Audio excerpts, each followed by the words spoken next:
میں آپ کو خود اپنا تجربہ بتاتا ہوں کہ سن 1978 میں، یعنی آج سے تقریباً 38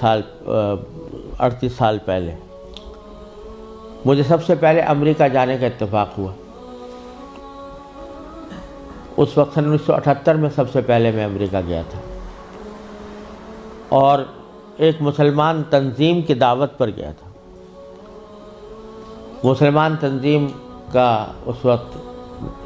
بہت سی مسلمان تنظیموں کا ایک وفاق تھا جس نے ہمیں دعوت دی تھی۔ تو جب میں اس تنظیم میں پہنچا اور اس کا سالانہ کنونشن تھا، اس میں حاضری ہوئی، تو سب سے پہلے تو میں یہ دیکھ کر حیران رہ گیا کہ جب شام کو دعوت کا اہتمام کیا گیا تو اس میں کہیں دور دور حاضرین کے اندر اسلام اور دین کا کوئی شائبہ نظر نہیں آتا تھا۔ خواتین اور نوجوان لڑکیاں وہ مردوں کے ساتھ اور نیم برہنہ لباس میں بیٹھی ہوئی تھی، اور پھر اعلان یہ کیا گیا کہ اگر کسی کو حلال کو کھانا کھانا ہو تو مچھلی استعمال کریں، جس کا مطلب یہ تھا کہ کھانے میں حلال کا بھی کوئی فکر نہیں تھی۔ وہاں بیٹھنا مشکل ہو گیا، ہم لوگ کہیں الگ چلے گئے۔ اس کے بعد معلوم ہوا کہ ایک رقص و سرود کی زبردست محفل منعقد ہوئی۔ ایک بوٹنگ کا پروگرام تھا، اس بوٹنگ کے پروگرام میں سارا جو پروگرام تھا وہ رقص و سرود کی محفل میں گم ہو کر رہ گیا۔ یہ سارے نظارے دیکھنے کے بعد جب مسلمان تنظیم جس نے دعوت دی تھی اس کے سربراہ سے میں نے شکوہ کیا کہ بھائی آپ انہیں یہ مسلمان تنظیم ہے اور اس میں کہیں دور دور بھی کوئی شائبہ دین کا نظر نہیں آتا، تو آپ کیا کرتے ہیں، کس وجہ سے آپ نے یہ اجتماع منعقد کیا ہے؟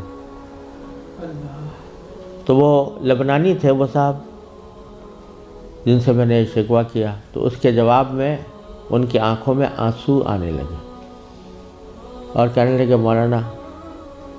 آپ صحیح کہتے ہیں، لیکن یہ وہ قوم ہے کہ جس کے بارے میں بس ہم اتنا چاہتے ہیں کہ یہ کم از کم اپنے آپ کو مسلمان کہتی رہے۔ یہ اگر ہم یہ سمجھتے ہیں کہ اگر یہ صرف اپنے آپ کو مسلمان کہتی رہے تو یہ بھی ہماری کامیابی ہے، ورنہ اس کو اسلام سے کوئی تعلق رہا نہیں۔ ان کے آباء و اجداد کھانے پینے کی تلاش میں، تجارت اور معیشت کی تلاش میں یہاں آئے تھے، ان کو اپنے بچوں کی تعلیم و تربیت کی کوئی فکر نہیں تھی۔ یہ اسی ماحول کے اندر پلے بڑے ہیں، اور اس کے نتیجے میں ان کو دور دور بھی کہیں ان کے اندر کوئی شائبہ دین کا نظر نہیں آتا۔ ہمارا کام صرف یہ ہے کہ ان کو اس بات پر جمع کر لیں کہ بھئی تم مسلمان ہو، اپنے آپ کو مسلمان کہتے رہو، ورنہ اسلام کی کوئی چیز ان کے اندر باقی نہیں رہی۔ یہ منظر میں نے سن 1978 میں اپنی آنکھوں سے دیکھا، اور یہ عبرت ہوئی کہ اگر مسلمانوں نے اپنے بچوں کو، اپنی نسلوں کو صحیح تعلیم و تربیت دینے کی طرف توجہ نہ دی تو اللہ بچائے یہ اس بات کی کا اندیشہ ہے کہ اللہ بچائے جو آنے والی نسلیں ہیں وہ اللہ بچائے مرتد نہ ہو جائیں، اور اگر خدا نہ کرے ہماری اس بے توجہی اور غفلت کی وجہ سے ایسا ہوا کہ ہماری نئی نسلیں گمراہ ہوئیں، غلط راستے پر گئیں، تو اس کا وبال ہمارے اوپر ہو، کیونکہ قرآن کریم کا ارشاد یہ ہے کہ یا ایھا الذین آمنوا قوا انفسکم واہلیکم نارا۔ جہنم سے بچانا صرف انسان کے لیے اپنا فرض نہیں ہے کہ وہ خود اپنے آپ کو بچائے، بلکہ اپنے گھر والوں کو بچانا بھی اس کی اپنی ذمہ داری۔ اور یہ بڑے شرم کی بات ہوگی کہ ہمارے آباء و اجداد نے ہمیں اللہ تعالیٰ کے فضل و کرم سے ایمان اور اسلام کی دولت ورثے میں عطا فرمائی،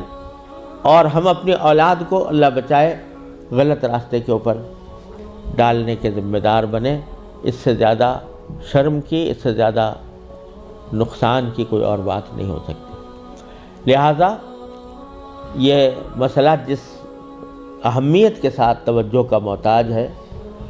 اللہ تعالیٰ کا بڑا فضل و کرم ہے، اب حالات میں تبدیلی آ رہی ہے، خاص طور سے انگلینڈ میں اور امریکہ میں بھی اب بہت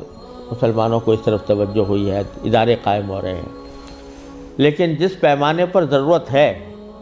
اس پیمانے کی ابھی تک کمی ہے، اور اس کا واحد علاج یہی ہے کہ جس کے دل میں بھی یہ درد ہے وہ دامے درہمے قدمے سخنے جس طرح بھی ہو سکے وہ ایسے ادارے قائم کرنے کی کوشش کرے، ان اداروں کے ساتھ تعاون کرے، اس میں اپنے بچوں کو بھیجنے کا اہتمام کرے۔